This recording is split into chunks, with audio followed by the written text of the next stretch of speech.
Hi guys, it's Dr. Liz here, and I hope you're having a wonderful, wonderful afternoon.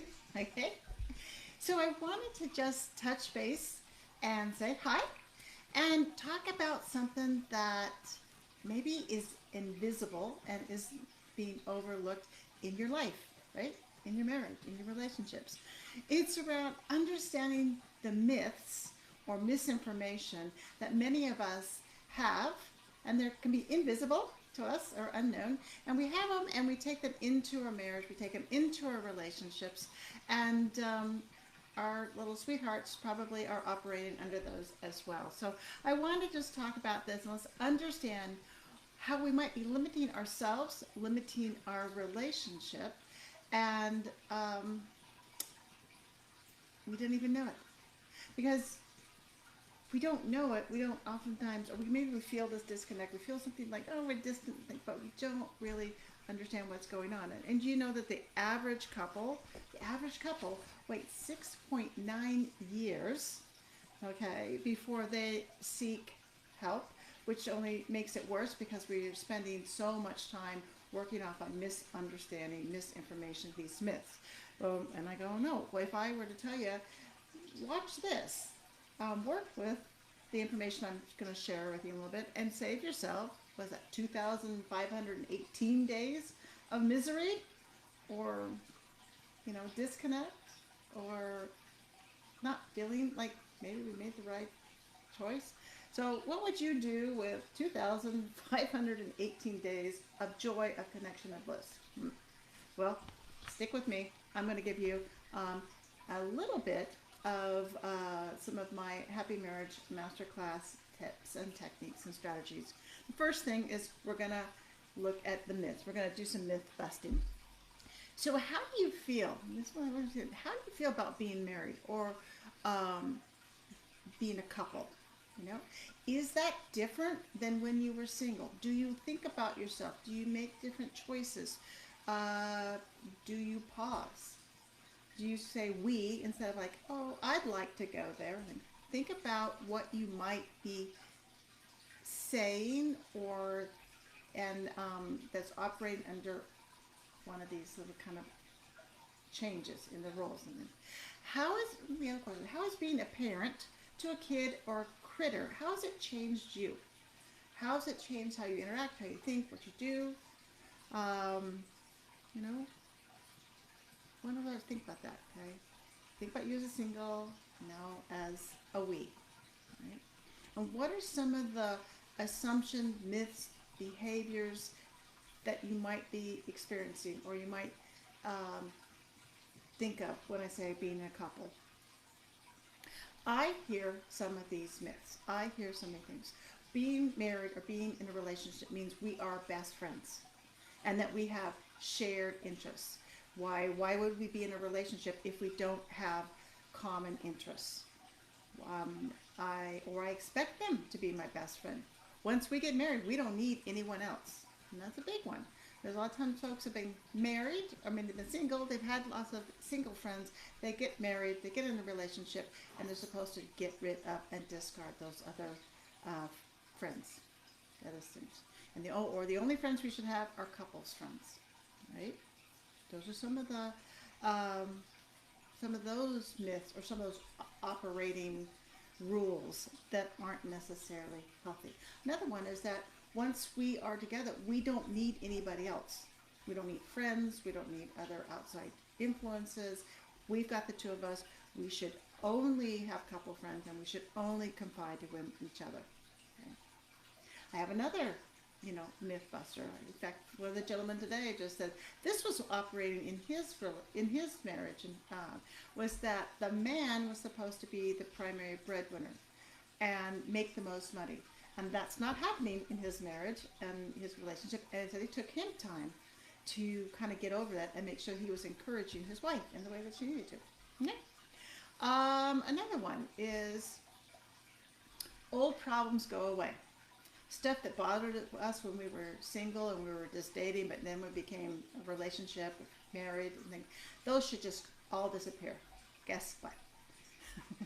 They don't just go away. They get swept under a rug, maybe we have different tolerances, but they're there and they're operating right behind the scenes. Okay? And this is a good one. Marriage means just that sex declines, that it gets boring, that it's mundane, it's blah, it's routine, and our libido declines. Getting married means, okay, and we don't actually need to have sex that often because we're married. Okay. Um, Oftentimes I hear from folks that being married means they've lost their ability to choose when to have sex. There's more of an obligation. I need to do this. It's my job. It's my role. There are other ones around. Well, well, we had sex, okay, and we had kids, okay. So I've done my job. Now leave me alone, okay. So I want you. Let's just go back and think about it. How do I feel? I've changed, or I'm different since being married or being a couple. And if I have kids or critters, how does being a parent, being responsible, how has that changed me?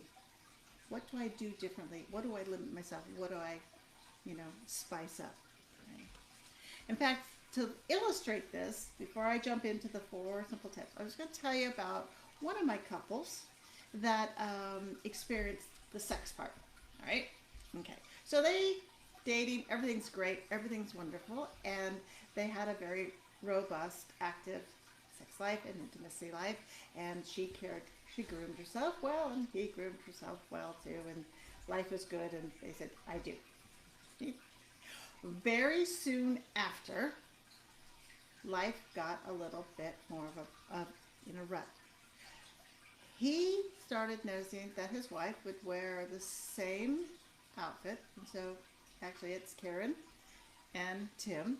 So Tim started noticing that Karen was wearing the same shirts to work every day, and at night it'd be 1 or 2 pairs of sweatpants that would go on, and at bedtime that sexy lingerie dropped off to something sensible and predictable. Okay. And so Tim wasn't really speaking up, but he wasn't really thrilled about that as well.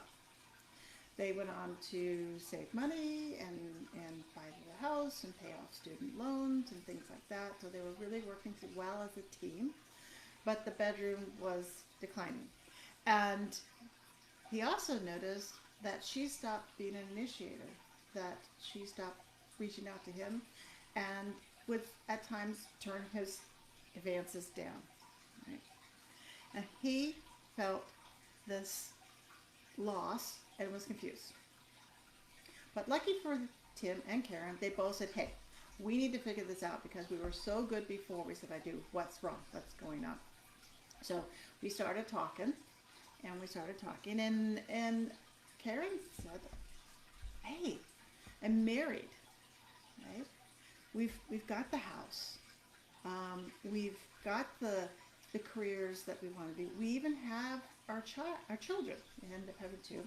We have our children, and yeah, they're young, but that's good. And so we're done having kids, right? So I've done all the things I'm supposed to do as a wife, and I'm supposed to help you keep these goals, and my focus and my energy needs to shift to the kids. And he said, okay, I get that. And you're a fantastic wife, fantastic mom, doing all those things, and you really have. You've buckled down, and we've saved so much. But there's no sex, and you don't take care of yourself the way you used to.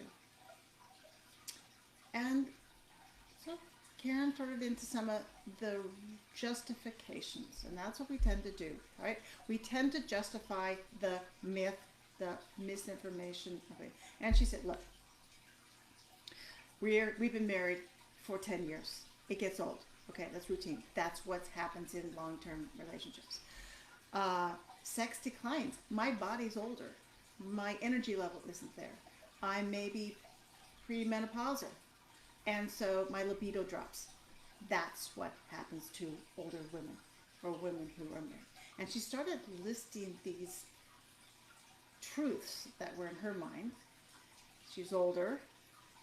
Sex in marriage declines. Sex after you have kids has to decline. Bodies decline and they lose their interest in each other. And he kept going further and further. And he said, look, I feel like I've been sold a raw deal here. I want you to look good. I want you to take care of yourself. I want you to spend some money on yourself. I want us to reconnect and be more intimate. Like, you're telling me that it's only going to get worse, only going to decline. So then we said, well, let's talk about why no new clothing. And that's when Karen shared another one of her myths about being a great wife, is that she was supposed to be very, very frugal, to the point that she was wearing pajamas maybe 10 years or 9 years in age, and she wasn't changing it up. And so when we started stepping back and Karen started looking at these things, she agreed that she was operating on some assumptions, some myths, because Tim said, no, actually, I would love for you to spend money on yourself. In fact, that's one of the things for me and my myth as a man, is that I am a breadwinner and I want to provide you with enough money that you can spend a little more freely and look good and take care of yourself. So it was really interesting how they started talking about and myth busting drivers, big drivers in their relationship, and realized they had not been in the driving seat, but they were operating with, as I said, the wrong set of instructions. And I'm really happy to say that Karen and Tim worked on that. They sorted through some of the stuff. They both unraveled some of the other myths and some of the other misinformation, and reconnected and are intimate very actively at a different level. Doesn't matter, different style, who knows, maybe it was more than before. She's adopted some new styles in clothing, and they're having a really, really good time in the marriage, in the relationship. So, they're not gonna waste one more single day being dissatisfied or being disconnected or running on the wrong information. So let me help you. Okay, I want to help you do a quick reset, a quick look at what's going on. Here's the 4 steps. I want to do, what myths or facts are operating in your world? So write that down. What are the myths? What are the facts that are in your mind, in your world? And it's going to take some deep diving, because a lot of these things are kind of like automatic. And so you'll want to say, what is your truth? And write that down. Number 2, how are they defining you and your partner?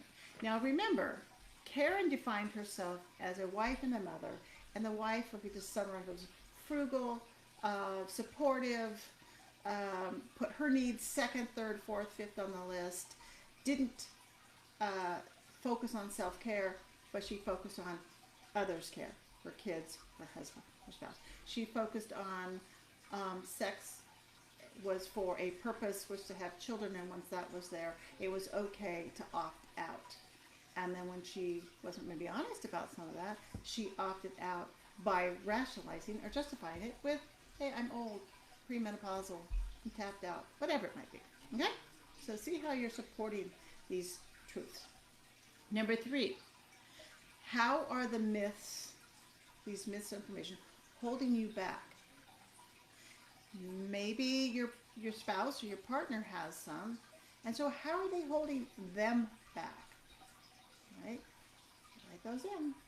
And then you plan our comeback. This is a comeback trail, guys. All right? All right? You can come back. What myths are you going to bust? What did you just say? That's ridiculous. Doesn't count. Not in my world. Okay? Because you get to choose. You get to choose. What are you replacing it with? What are your new facts? Okay? What are your new facts? And how are you going to test it out? Again, you think about Karen. You think about Tim. He didn't buy into the myth that intimacy in marriages, successful marriages decline, or long-term marriages decline. He didn't do that. And he spoke up.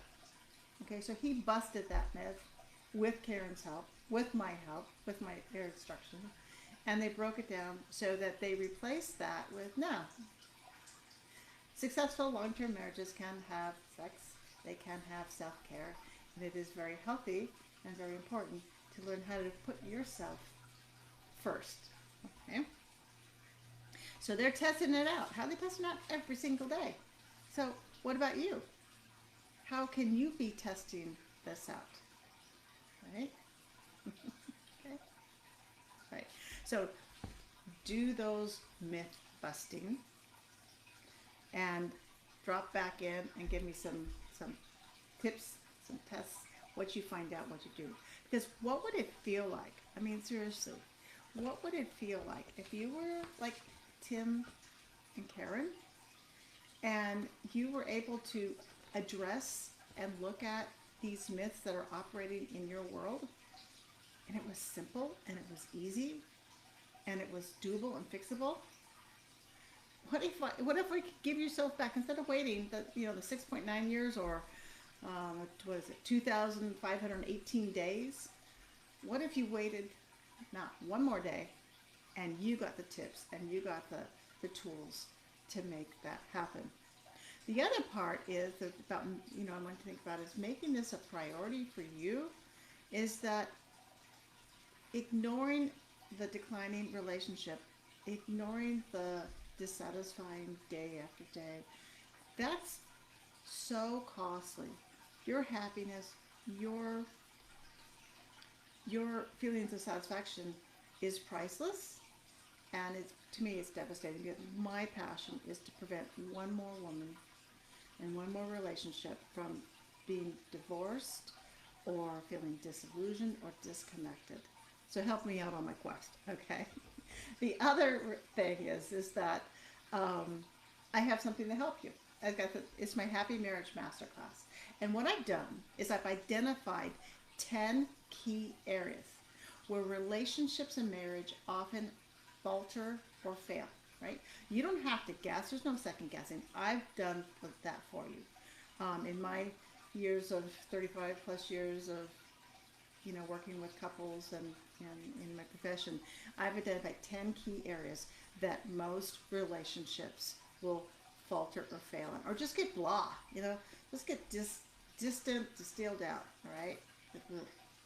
And I packed those 10 modules with a suite of easy and fun, easy to apply, and they're quick, successful tools, or tools for successful relationship and relationship marriage.